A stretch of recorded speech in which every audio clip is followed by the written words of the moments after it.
orang ini masih mungkin. Jadi kalau seandainya orang ini mau dirubah, in ghayyiru taghayyaru, dia akan berubah. Wa rubbama, ini lanjutannya, taraku mukhalatatal khalqi istikbaran. Sehingga dia, karena dia merasa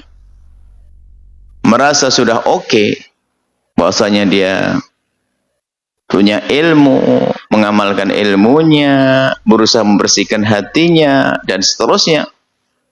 Sehingga mulai dia tak merasa beda dia. Lalu itu lo tersembunyi dalam dirinya, itu merasa beda. Kayaknya apa? Rubbama taraku, sehingga mungkin dia akan meninggalkan mukhalatatul khalqi, kumpul dengan orang. Karena dia sudah merasa istimewa. Tidak lagi kumpul dengan orang. Istikbaran, dengan kesombongan. Akhirnya tambah ini loh, yang tersembunyi tadi, yang tersembunyi di balik, kalau seperti tanaman rumput yang tersembunyi di balik tanahnya tadi. Kotoran di pojok hatinya dibiarkan, akhirnya muncul kembali dalam bentuk yang serem. Sombong dalam bentuk yang berbeda. Rubbama nadharu, kemudian bisa jadi mereka melihat ilahim kepada makhluk bi'ainil haqarati, dengan pandangan merendahkan. Pandangan meremehkan. Wa rubbama yajtahidu ba'dhum, bisa jadi sebagian dari mereka berusaha di sini fi tahsini mandharihi, memperindah kemasannya, casingnya, perilakunya, mandharnya yang dilihat oleh orang. Ya ini menjaga image-nya sebagai seorang alim yang ini. Jadi actionnya termasuk atribut-atribut. Dia harus biasa dengan imamahnya karena seorang alim, mungkin harus dengan tasbihnya, dengan pokoknya yang menjadikan dia akan dilihat bahwasanya dia memang sesuai punya ilmu dan mengamalkan ilmunya. Allah. Dengan imamahnya barangkali. Ini kalau pakai nas yang ada di salah satu nas, mandharihi. Kala yunzur ilaihi, supaya tidak dilihat kepadanya bi'aini rakakati, dengan pandangan yang remeh rendah. Tapi dalam naskah lain, rubbama yajtahidu ba'duhum, sebagian dari mereka berusaha fi tahsini nadhmihi. Jadi memperindah, kalau ngomong itu, nadhm itu dalam berbicara. Jadi kalau ngomong itu harus bahasanya yang bahasa fasih, ilmiah, bahasa yang paling bagus, santun, pokoknya bahasa yang paling enak. Jadi bahasanya pakai timbangan, nggak akan mudah mengucapkan kalimat. Hati-hati dalam berbicara. Karena dia tahu ini bagian nilai dirinya adalah omongannya. Dilihat nggak ada gurauan, nggak, wibawanya iya. Li'alla yunzar ilaihi, supaya tidak dilihat bi'aini rakakati, dengan pandangan yang remeh, tidak berbobot. Jadi omongannya pun diatur ngomongnya, sehingga betul-betul orang ini punya wibawa kalau berbicara, serem, dahsyat. Sampai mungkin Allah mengatakan masuk ke hati. Padahal istilah masuk ke hati ini kan rasa-rasa halus sekali. Bisa jadi karena masuk ke dalam pemahaman, karena omongannya memang fasih, omongannya enak, orang langsung bisa memahaminya. Nah, ini ada orang-orang model ini tertipu, tapi orang begitu. Tapi diam-diam tadi merasa dirinya lebih hebat dari orang lain. Nah, ini yang paling halus. Halus sekali Allah. Ayo waspada. Jangan sampai kita golongan orang ini yang tadi lihat secara ilmu dia sudah mengamalkan ilmunya, membersihkan hatinya, dan berusaha menghilangkan penyakit-penyakit hati, akan tapi tanpa disadari masih tersembunyi di dalam hatinya yang menjadikan dia merasa dia lebih hebat di antara orang-orang dengan makhluk, dan dia harus membuat dirinya secara otomatis, dia akan membranding dirinya, mengemas dirinya menjadi orang yang harus sesuai dengan syariat, harus ini. Sementara orang menjadikan diri sesuai dengan syariat harus, keharusan. Tapi bisa jadi ini karena halus banget, karena ingin menyesuaikan dengan yang selama ini dipelajari. Saya seorang guru, dan saya seorang alim, saya seorang yang harus mengamalkan ilmu, dan saya ngajari, saya seorang yang suka bikin nasihat, harus sesuai dong nasihatnya. Akhirnya dia membuat dirinya seperti itu. Omongannya pun harus omongan yang berbobot. Bahkan dia mengerti, sebab omongan saya bakal didengar. Tidak boleh asal ngomong, dimanapun saya ngomong kan jadi satu panduan. Ini mulai ngeremehkan orang lain. Tidak ada kayak saya nanti. Ujub halus sekali. Dan ada orang-orang model seperti ini, kata Imam Ghazali rahimahullah taala. Firqah selanjutnya adalah firqatun ukhra. Kelompok lain lagi adalah firqatun taraku al-muhimma minal ulum. Meninggalkan yang penting dari ilmu. Yang penting ditinggalkan. Serius dia belajar. Ini golongan. Wa qatasaru ala ilmil fatwa. Tapi dia hanya menekuni ilmu fatwa. Ilmu fikih yang urusan dengan fatwa fil hukumati, di dalam hukumat wal khusumat. Jadi hanya memperhatikan ilmu-ilmu fatwa yang ada biasa digunakan di mahkamah.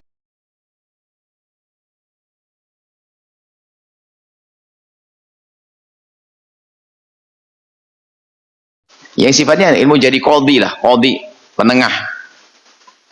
Wa tafasilil muamalat dunyawiyah wa tafasili, dan mempelajari ilmu muamalat dunyawiyati, urusan dunia.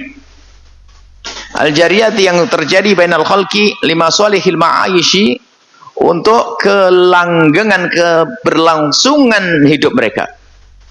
Nah, ini tafasil muamalat.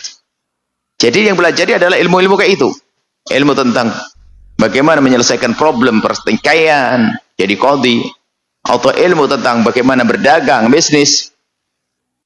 Wa khassasu ismal faqihi, dan mengkhususkan ismal faqih, nama faqih, kepada orang yang menekuninya.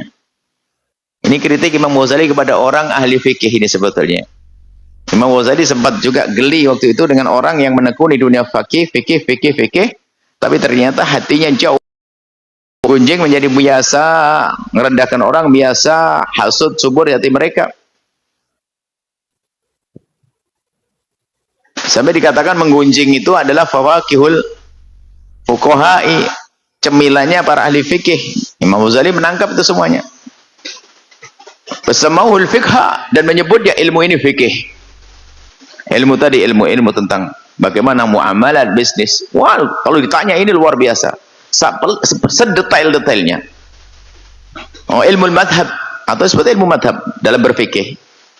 Warumbama, barangkali orang semacam ini, alim begini nih, model ini, dhayya'u, menyanyiakan ma'adhalika, dengan itu semuanya, ilmu al-a'malid dhahirati wal batinati, ilmu untuk mengamalkan ilmu secara zahir dan batin. Ilmunya hanya ilmu debat fikihnya tadi, tapi ilmu untuk mengamalkan ilmu kesadaran mengamalkan ilmu. Walam yatafaqqadu, ilmu kesadaran mengamalkan ilmunya dihilangkan, ditiadakan. Yang dia itu yang menekuni itu ilmu tasawufnya. Ilmu untuk beramal itu kan ilmu akhlaknya tadi. Ilmu akhlak dilupakan. Walam yatafaqqadul jawariha, dan tidak mencermati anggota tubuhnya. Walam yahrusu al-lisana. Nah, ini pada akhirnya enggak menjaga lesannya anil ghibati, dari menggunjing. Anil ghibati, tidak berhenti dari menggunjing. Wal batna anil harami, dan perutnya sudah enggak peduli dengan yang haram. Dia hanya menekuni dunia fikihnya saja. Ini bab ini yang menang, ini yang boleh, ini milik siapa dan sebagainya. Tapi untuk menyadari halal haram yang harus dipatuhi enggak. Warrijla anil sa'yi ila salatin, dan tidak menjaga kakinya dari melangkah ke tempatnya sultan. Imam Ghazali memang gemes banget kalau sama orang yang mondar-mandir ke tempatnya raja. Wa kadza sa'iral jawarihi, begitu juga tidak menjaga semua anggota tubuhnya. Walam yahrusu, dan mereka tidak menjaga. Walam yahrusu, tidak menjaga qulubahum, hati mereka, anil kibri, dari kesombongan, wariya'i, dan riya, wal hasadi, hasad, dengki, wasairil muhlikati, dari hal-hal yang menghancurkannya. Wa haula'i maghruruna, mereka ini orang-orang yang tertipu, alim tertipu, wa hebat dia, masyhur, sampai mungkin di negeri ini disebut sebagai orang yang paling hebat fikihnya. Hanya fikih apa saja langsung ada. Hukum, masya Allah, luar kepala.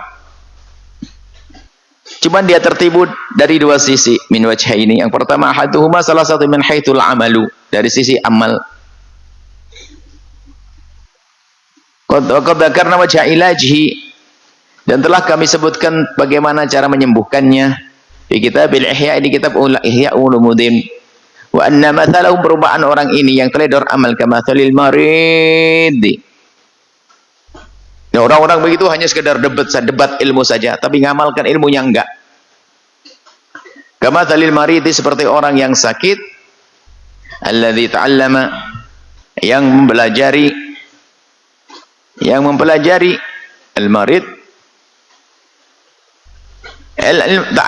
alladzi, yang ta'allama, belajar ad-dawa'ah, obat. Seperti orang sakit yang mempelajari obat, minal hukama, dari ahlinya, para hukama. Hukama ini ya mungkin, kalau hukama istilah dulu tuh ya orang yang bijak. Dia bijak tuh yang ngerti beneran, sesuai, kalau ngasih resep obat sesuai dengan penyakitnya. Bisa keartian kepada ahlinya deh, dokter yang ngerti ilmu. Hukama, dia belajar, walam ya'lamuhu au ya'malhu, tapi dia nggak sekedar mengetahui betul, tidak sedar menyadari pentingnya ilmunya. Walam ya'malhu, dan dia mengamalkannya. Ilmunya hanya ditampung tok. Kalau bicara nas paham, tapi nggak pernah dirasakan dengan hatinya, hanya dihafal saja sebagai ilmu. Fahaulai, orang-orang semacam ini, lihat, musrifuna alal halak, tenggelam musrifunya terus, yusrif, ya berlarut-larut, musrifuna, musyrifuna alal halaki, dia mengarah menuju alal halaki, kehancuran. Orang ini menuju kepada kehancuran, musyrifuna, mengarah atau menuju kepada kehancuran, min haitsu innahum, dari sisi, kenapa? Kan sudah belajar itu. Kehancuran ada di sisi mana, Kak? Imam Sa'di menjelaskan, kehancuran ada di sisi innahum taraku, mereka meninggalkan tazkiyata anfusihim. Anfusihim itu terkiyata anfusihim, untuk membersihkan diri mereka sendiri. Anfusihim, him ada himnya.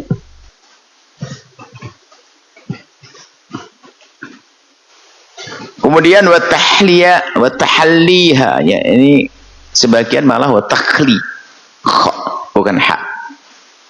Kalau kha lebih sesuai, takhliyatiha. Naskah lain kha, karena kha takhliyatiha sama dengan tazkiyatun nafsi. Wa tazkiyati anfusihim, taraku tazkiyata anfusihim, lupa membersihkan hatinya. Wa takhliyatiha, membersihkan.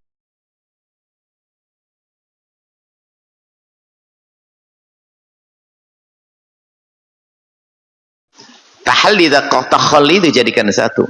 Jadi setelah kita takhalli, membersihkan hati dari kekotorannya, harus tahalli, menghiasan hati dengan kebaikan. Oleh itu, takhalli tsumma tahalli. Biasanya dari gabungan antara takhalli pakai ha dengan tahalli pakai ha. Kalau takhalli membersihkan, tahalli menghiasi.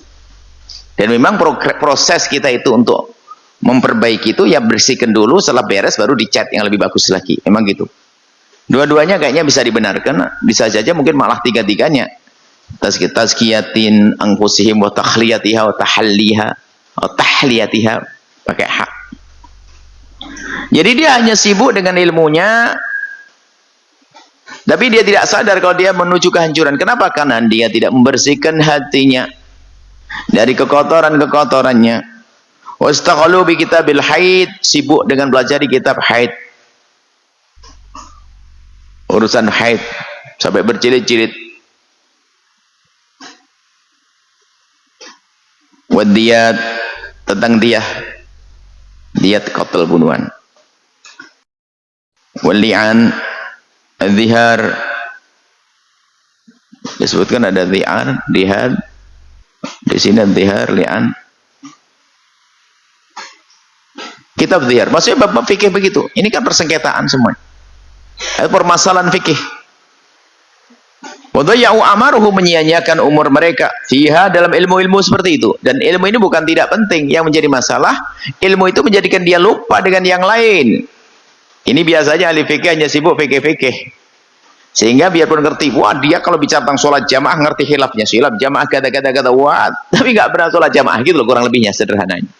Kalau bicara detail ini sholat jamaah, cara bangun soft, cara memulai, bagaimana syaratnya, nggak sah sholat jamaah, bagaimana masbuk, luar biasa. Tanya, ini jamaah nggak? Nggak, ya itu modelnya.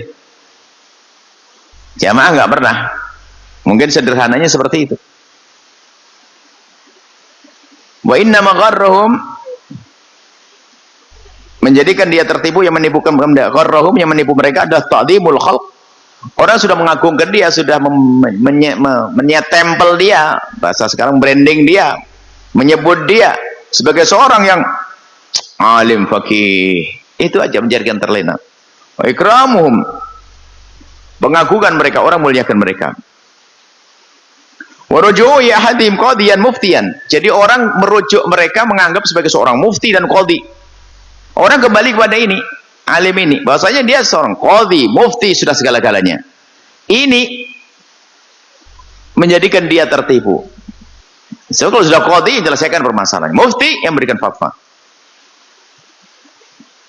Wa yat'ankul wahidin minhum fi sahibi. Pun pada akhirnya mereka saling mencaci kepada kawannya. Di antara mereka sudah saling hasud.